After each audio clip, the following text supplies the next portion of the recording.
Bonjour à tous, j'espère que vous allez tous bien. Alors je fais mes petites vidéos dehors aujourd'hui.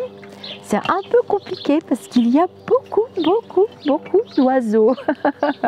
Vous allez les entendre dans la vidéo. Bon, j'en profite parce que ça fait vraiment du bien. J'ai la chance de pouvoir me mettre dehors. Alors je tiens toujours mes promesses et il y a quelques temps j'avais promis de faire un instant de lecture de Frédéric Lenoir que j'aime beaucoup, que je ne lis pas dans l'ordre, je ne suis pas très sage avec ce genre de lecture. Voilà, donc petit traité de vie, donc j'avais dit que je vous ferai un instant de lecture pour être petit traité de vie intérieure. En plus j'aime bien le format papier un peu carton, et puis j'aime bien les couleurs, je trouve très joli, c'est joyeux, on ressent des belles vibrations, rien que quand on touche le lit, décidément ils sont bavards, hein, les oiseaux. De tous mes livres de philosophie et de spiritualité, celui-ci est certainement le plus accessible, mais sans doute aussi le plus utile, car ce n'est pas un savoir théorique que je cherche à transmettre, mais une connaissance pratique, la plus essentielle qui soit. Comment mener une vie bonne, heureuse, en harmonie avec soi-même et avec les autres. Exister est un fait, vivre est un art. Tout le chemin de la vie, c'est passer de l'ignorance à la connaissance, de la peur à l'amour. Ah mince, il y a quelqu'un qui se met à tronçonner, peut-être pas durer longtemps, ou à couper des arbres. Alors, qui est Frédéric Lenoir? Il est philosophe, sociologue, historien des religions, et chercheur associé à l'École des hautes études en sciences sociales, EHESS. Il produit l'émission hebdomadaire Les Racines du Ciel sur France Culture. Auteur d'une quarantaine d'ouvrages, essais, encyclopédies, romans, traduits dans une vingtaine de langues et vendus à plus de 4 millions d'exemplaires, Frédéric Lenoir écrit aussi pour le cinéma, le théâtre et la bande dessinée. Bon, en principe, les auteurs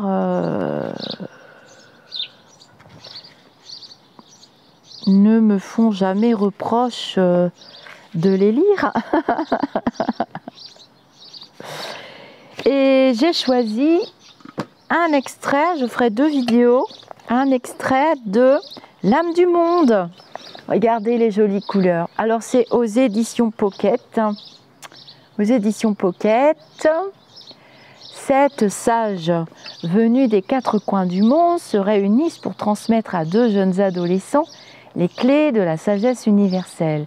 Une fable initiatique, étincelante, qui touche le cœur autant que l'intelligence.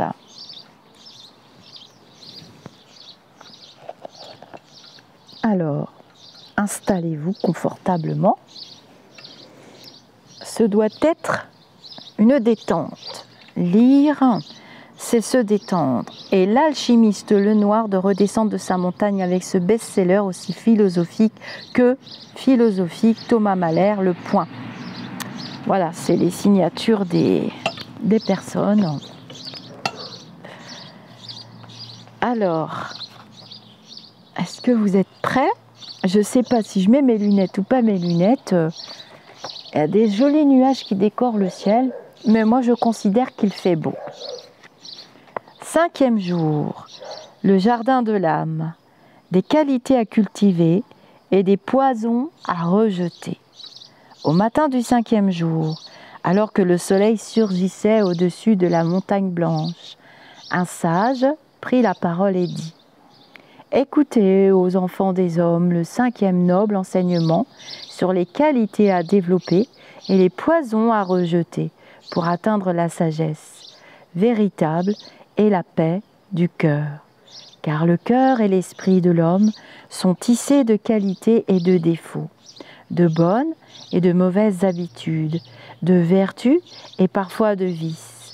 Il lui faut apprendre à discerner ce qui est bon et ce qui est mauvais pour lui.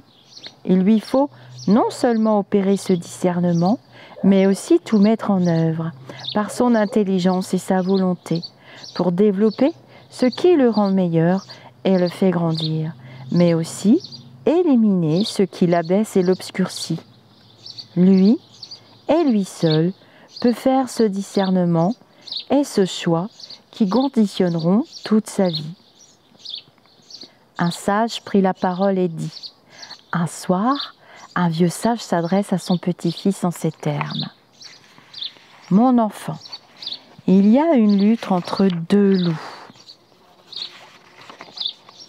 à l'intérieur de chacun de nous. L'un est mauvais et l'autre est bon.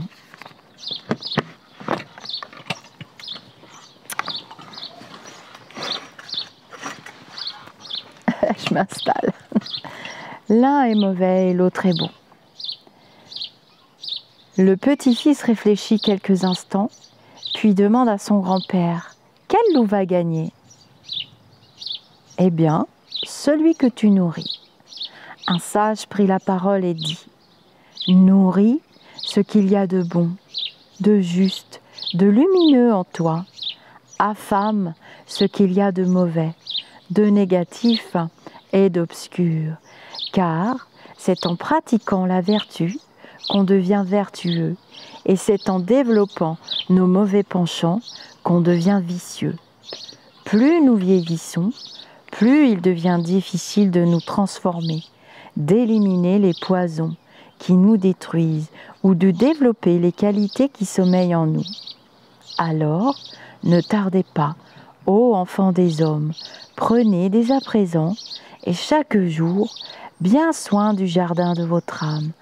Arrosez-le, cultivez-le, enlevez les mauvaises herbes avant qu'elles n'envahissent tout. Restez attentifs à faire pousser les bonnes graines, aussi petites soient-elles. Soyez patients et persévérants. Bientôt, vous en récolterez les fruits. Un sage prit la parole et dit : cultivez l'émerveillement. Ne cessez jamais d'admirer la beauté, l'harmonie et la bonté du monde. Ne cessez jamais, tels d'éternels enfants curieux de tout, de vous interroger. L'étonnement est le début de la sagesse, disait un ancien maître de la sagesse, car il nous conduit à nous interroger et à découvrir l'invisible derrière les choses visibles. Il nous mène à la vérité. Il nous transporte jusqu'à l'âme du monde.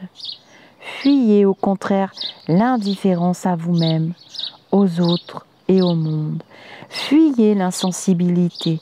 Ne soyez jamais blasé, satisfait ou repu, car alors votre esprit s'endormira. Il se satisfera de quelques certitudes et ne saura plus questionner le monde. Il sera tel une vieille souche sans sève, et votre vie sera sans saveur, sans intelligence et sans joie. Un sage prit la parole et dit : cultivez l'effort, travaillez sans cesse à vous améliorer et à réaliser quelque chose qui vous transforme. Œuvrez pour vous-même, pour les autres et pour le monde. Créez, agissez. Ne laissez jamais passer une journée sans avoir accompli la moindre tâche, fût-elle tout intérieure. Prenez garde à la paresse. Le repos est nécessaire après l'activité, mais la paresse n'est pas le repos. C'est l'absence de force et de motivation. C'est le refus de l'effort qui donne l'illusion du bien-être et du repos. Quel mensonge! Notre corps et notre âme ont besoin d'activité, de travail, d'action pour s'épanouir. La paresse fatigue plus qu'elle ne repose. Elle nous alourdit et nous décompose. Sans action, sans effort, sans réflexion et sans activité, nous pouvons parfois encore être de quelque utilité, mais plus pour nous-mêmes. Nous avons cessé de croître et de prospérer. Nous nous sommes résignés au déclin de notre être et nous survivons en attendant la mort sans même la désirer. Un sage prit la parole et dit : cultivez la douceur, soyez doux et tendres envers vous-même et envers les autres. Les fruits et la douceur sont la paix du cœur et la paix du monde. Ne répondez jamais à la violence par la violence, à l'insulte par l'insulte, à la colère par la colère. La violence conduit à la destruction de soi-même et du monde. Parfois, il est juste que vos colères puissent s'exprimer, mais apprenez à les maîtriser, à les arrêter au bon moment. Ne vous laissez pas posséder par elles, car elles pourront vous conduire à des actes que vous regretterez amèrement. Un sage prit la parole et dit : cultivez la bonne humeur, la gaieté, l'humour. Rien n'est pire qu'un homme sans humour, qui ne voit dans l'existence que le sérieux, le tragique ou l'utile. L'humour ne sert à rien, mais il n'y a rien de plus indispensable à une existence heureuse. L'humour ne nie pas le tragique, mais le détourne, crée un recul avec la douleur et peut transformer les larmes en rire. Essayez de rire chaque jour, à commencer de vous-même. La bonne humeur et la gaieté entretiennent un regard positif sur la vie et nous permettent de mieux accueillir les événements difficiles qui surviennent. Une mère sermonne son garçon. Écoute, si tu es sage, tu iras au ciel, et si tu n'es pas sage, tu iras en enfer. Le garçon réfléchit quelques secondes. Et qu'est-ce que je dois faire pour aller au cirque ? Oh, c'est génial. Un sage prit la parole et dit : cultivez la foi et la confiance. Ce sont les deux bâtons sur lesquels vous appuyez pour avancer dans la vie. S'il n'avait foi et confiance en sa mère, le petit garçon ne pourrait prendre aucun risque. Il ne pourrait grandir intérieurement. Il ne saurait se confronter au monde. Adultes, nous pouvons considérer que l'âme du monde est notre mère. Elle veille sur nous avec bienveillance et nous donne la force pour avancer. Ayons foi en elle, ayons confiance en la vie. Et prenons le risque de connaître, de marcher, de partir, de changer. La vie nous guidera toujours vers le meilleur. Chassons de notre esprit l'inquiétude qui le paralyse et nous empêche de grandir. Chassons l'anxiété qui ronge l'âme. Chassons le doute qui nous rend incapables de faire confiance à nos propres capacités, qui nous rend incapables de nous appuyer sur les autres et de saisir les mains tendues, qui détruit la foi spontanée que tout enfant a en la vie et qui est un don précieux. Un sage prit la parole et dit : cultivez la générosité. Soyez généreux envers la vie, et la vie sera généreuse envers vous. Un ancien maître de la sagesse disait : il y a plus de joie à donner qu'à recevoir. Découvrez cette loi profonde du cœur humain. Plus vous serez ouvert et généreux, plus vous serez heureux. À l'inverse, si vous êtes mesquin, avare, égoïste, votre cœur se fermera. Vos possessions et vos richesses ne vous apporteront aucun bonheur profond, aucune joie véritable. Un sage prit la parole et dit : cultivez le courage et la force, apprenez à dépasser vos peurs, confrontez-vous à elles et petit à petit, vous apprendrez à les vaincre. Certaines disparaîtront totalement. D'autres subsisteront, mais ne vous paralyseront plus. Vous découvrirez que vous êtes bien plus fort qu'elles. Un sage prit la parole et dit : cultivez la bienveillance et la bonté. Il y a des forces de bonté enfouies dans le cœur de tout être humain. Réveillez-les, voyez comme elles sont puissantes. La bonté transforme toute amertume en douceur et toute ténèbre en lumière. Ne jugez pas les autres, soyez compréhensifs et patients. Voici l'histoire d'un homme très religieux et d'une prostituée qui vivent dans la même rue.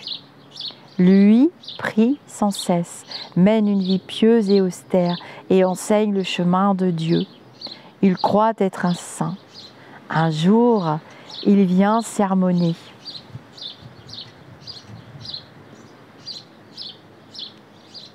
La prostituée qui vend son corps pour survivre. Tu es une grande pécheresse, ton destin sera terrible. La pauvre femme supplie Dieu de lui pardonner, mais elle doit continuer à exercer son métier, n'ayant pas d'autre moyen de subsistance. L'homme religieux et la prostituée meurent le même jour. Les anges viennent chercher la femme et l'emportent au ciel, tandis que les démons réclament l'âme du religieux.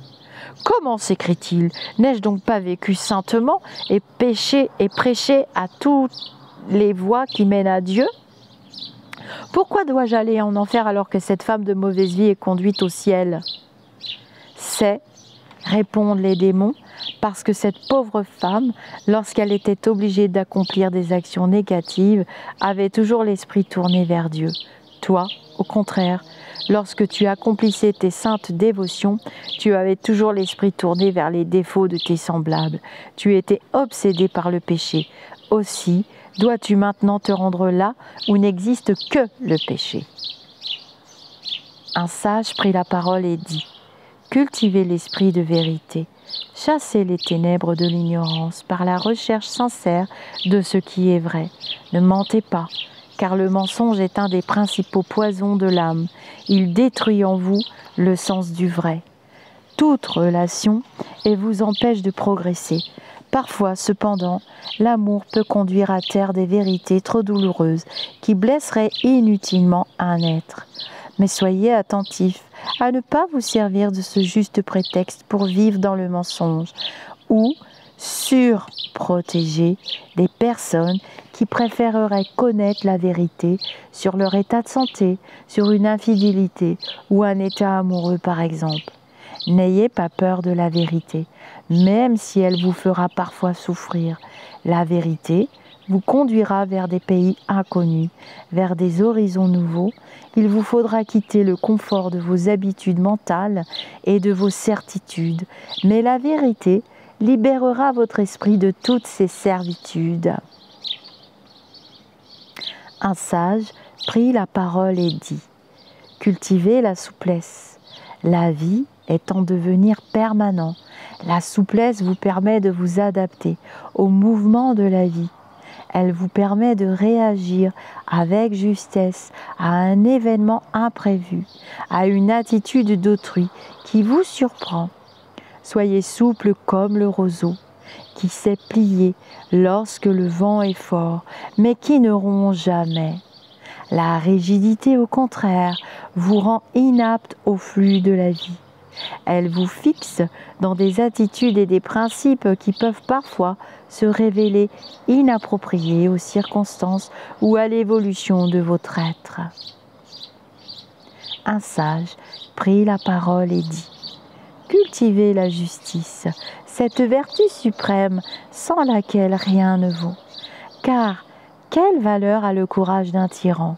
La justice sous-tend toute action morale. Sans justice, aucune vie commune n'est possible. Sans règles qui apparaissent comme moralement justes, qui se veulent équitables et bien appliquées, sans discernement du vrai et du faux, et sans sanction de la faute, aucune société n'est viable. Rien, sans doute, ne nous met plus en colère que l'injustice, tant enfants qu'adultes, car nous ressentons toujours l'injustice comme inacceptable. Mais distinguons bien l'injustice qui vient des hommes et contre laquelle nous devrons toujours combattre de toutes nos forces, de l'injustice que nous percevons de la vie.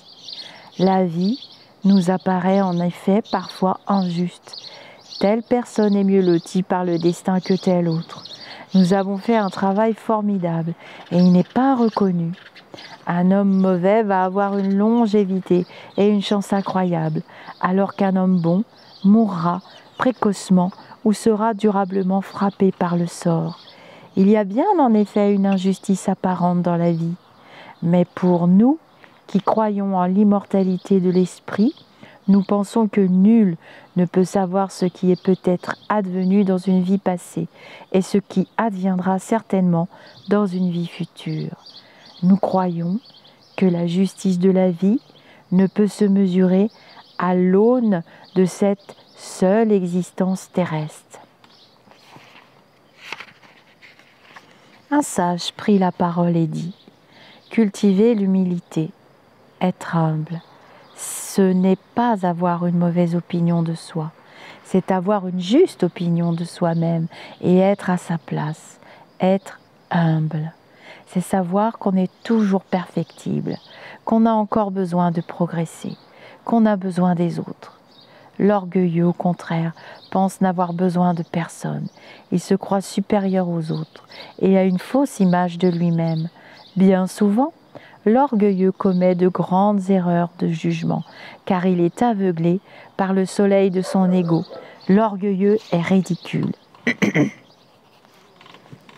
Un sage prit la parole et dit : cultivez le contentement et la sobriété.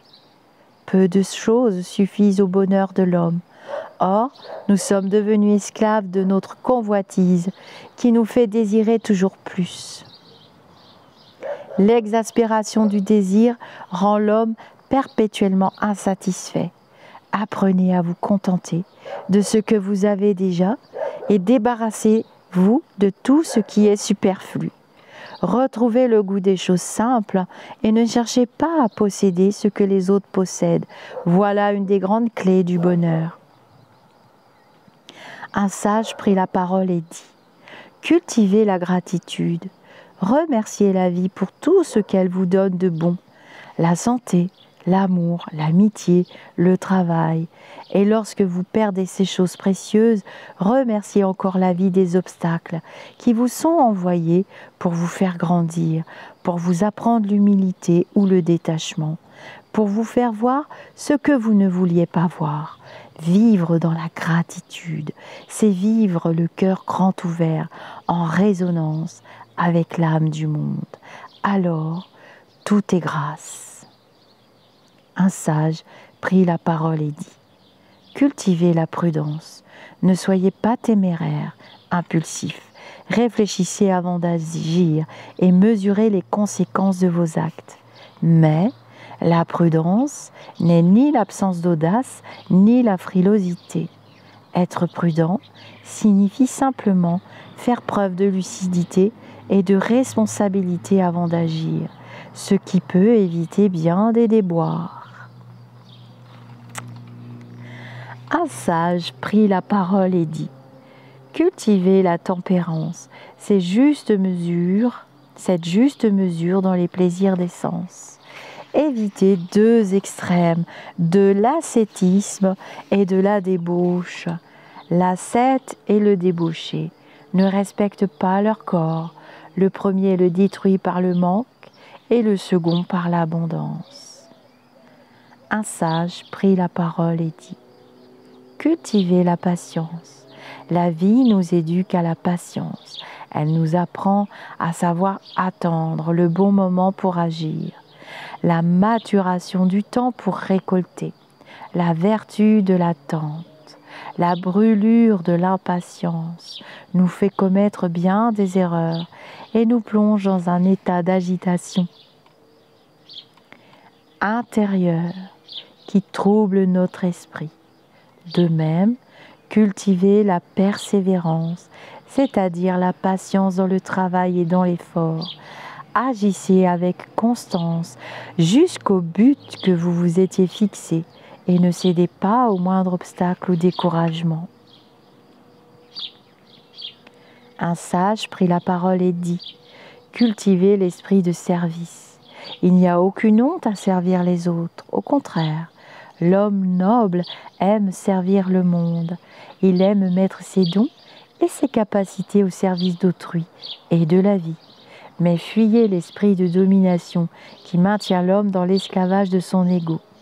Celui qui aime dominer détruit son âme, car il la nourrit du malheur d'autrui, et l'asservissement du monde et de la destruction de la vie.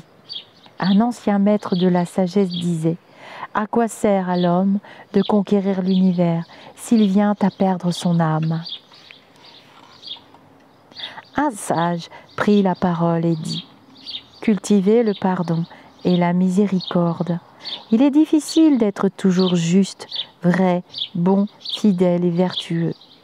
Nous chutons parfois et avons du mal à mettre en acte nos principes.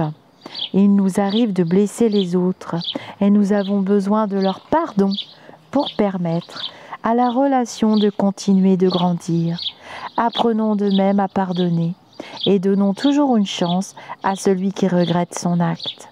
La vie agit de même pour nous. Elle est miséricordieuse et nous donne toujours plusieurs chances. Le pardon et la miséricorde ouvrent encore plus notre cœur. Une blessure transformée par l'amour du pardon devient source d'une vie nouvelle. Un sage prit la parole et dit: cultivez la tolérance. Ne soyez pas convaincus que vous seuls possédez la vérité. Le monde... Viens ici, Mouki. Le monde est divers. Les sensibilités sont variées. Et ce qui est bon pour l'un ne l'est pas forcément pour l'autre. De même, ce qui est tenu vrai dans telle culture n'est pas forcément vrai dans telle autre. L'esprit de tolérance nous permet d'élargir notre compréhension de la vie et du monde. Il ne signifie pas pour autant que tout se vaut. La démocratie vaut mieux que la tyrannie, la justice que l'injustice, l'amour que la haine. Mais il y a parfois des manières différentes de vivre et de comprendre certaines vérités universelles sans pour autant les contredire. Quant aux vérités ultimes, celles qui concernent Dieu ou l'absolu, nul ne peut en avoir une claire compréhension, nul ne peut prétendre les posséder, car elles échappent à notre entendement. Ce qui est transmis dans chaque culture ou civilisation n'est toujours qu'un point de vue partiel et limité. Ceux qui sont enfermés dans une posture dogmatique sont sûrs du contraire et leur cœur ne peut accueillir la vie avec humilité et autrui dans un véritable respect. Alors voilà pour ce magnifique passage de Un sage prit la parole et dit. Je rejoins tout à fait le dernier paragraphe, bien évidemment. Vous voyez qu'actuellement nous assistons à une très forte dualité sur le plan terrestre. Nous sommes presque, j'ai l'impression de vivre presque dans un monde binaire. Et c'est vrai que ceux qui sont enfermés dans une croyance qu'on appelle limitante, ils sont bien souvent, je dis, enfermés dans leur mental et c'est très difficile de communiquer avec ce type de personnes-là. Alors vous en croiserez énormément sur les réseaux sociaux parce que je dis, mais je bouge pas de mon canapé. Donc c'est un petit peu ça. Avec 3 clics, on peut tuer quelqu'un aussi si on s'y met à 800, 900, 1000 personnes. Peut-être même des fois 3 personnes suffisent. J'espère que les bruits environnants ne vous auront pas trop dérangé. Il y a beaucoup d'oiseaux. Alors, je regarde là-haut parce que c'est le toit de ma maison. Et c'est vrai qu'ils font beaucoup de petits nids, c'est rigolo. Quelquefois, je récupère des petits par terre, c'est pas évident.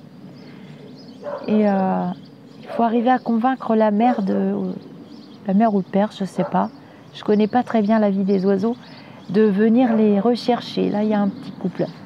Je vous dis namasté, donc voici pour le livre. Très très beau, L'âme du monde. Alors, vous n'êtes... Bon, c'est quand même mieux de les lire dans l'ordre. Mais c'est vrai que le port et la source, vous voyez, il y a plein de passages. Vous pouvez, le cerf-volant de l'âme du monde, il est vraiment très très beau. Ce sont des livres d'inspiration spirituelle très élevés, vibratoirement parlant. Vous verrez le livre à l'envers, c'est pas grave. Je vous dis namasté et voilà. J'adore qu'on tienne ses promesses, je tiens toujours les miennes. Et c'est vrai que par faute du mauvais temps, qui est nécessaire aussi, évidemment, il faut un petit peu de pluie, au moins pour les animaux cette année, parce que la sécheresse frappe encore très dur. comme je l'avais prédit d'ailleurs, eh bien, j'avais pas pu faire les extraits. Et voilà. Je vous dis namasté et je vous dis à très bientôt. Alors, vous allez quitter cette vidéo. Je remercie toutes les personnes qui s'abonnent à la chaîne dernièrement. Vous êtes de plus en plus nombreux. Je remercie encore plus les personnes qui commentent. Je vois tous vos commentaires. Je les lis tous les matins et tous les soirs. Et j'essaye de mettre un petit cœur ou de répondre à chacun quand vous posez des questions sur des recettes ou autres. Avant de quitter cette vidéo, n'oubliez pas de mettre le petit pouce. Ça permet de voyager, faire voyager les vidéos. Ce sont des robots et des compteurs. Tout simplement, nous sommes quand même dans la matérialité. Et j'utilise un outil très très précieux d'échange et de partage. Ce n'est pas moi qui l'ai conçu, ce sont des ingénieurs, des techniciens et tout corps de métier qui sont derrière. Et donc ils placent des publicités. C'est grâce à ces publicités que ces personnes sont rémunérées de leur temps terrestre qu'ils mettent à notre disposition pour développer des outils de communication. Et donc les vidéos voyagent grâce à vos likes, à vos pouces et permettent aussi de placer des publicités. Je ne suis pratiquement pas rémunérée, ne rêvez pas, c'est pas le but de ma chaîne. Je travaille et je gagne ma vie terrestre comme beaucoup d'entre nous. Et du coup, voilà, ça permet de faire voyager les vidéos. Si vous aimez la chaîne, bah, vous êtes nombreux à aimer la petite chaîne et vous n'avez pas voulu qu'elle arrête, voilà. J'avais l'intention d'arrêter la chaîne à un moment donné parce que j'en avais assez de cette dualité et de toutes ces personnes persuadées de multiples complots, en vois-tu, en voilà, plus loufdingues les uns que les autres. Cependant, il faut respecter les croyances de l'autre et ne pas porter de jugement. Je respecte la croyance de l'autre, mais la croyance de l'autre s'arrête là où la mienne commence. C'est pareil pour la liberté et la liberté d'expression. On n'est pas privé de liberté d'expression. En tout cas, pas sur ma chaîne. On peut parler librement, j'ai pas besoin d'utiliser des mots très très bizarres pour parler du président de la République. Il suffit d'être respectueux envers l'autre et l'autre respectera aussi votre croyance. Alors, je n'ai pas parlé du président qui respectait nos croyances. N'allez pas déformer mes propos. Je vous dis namasté et à très bientôt pour d'autres instants de lecture ou d'autres instants tout court.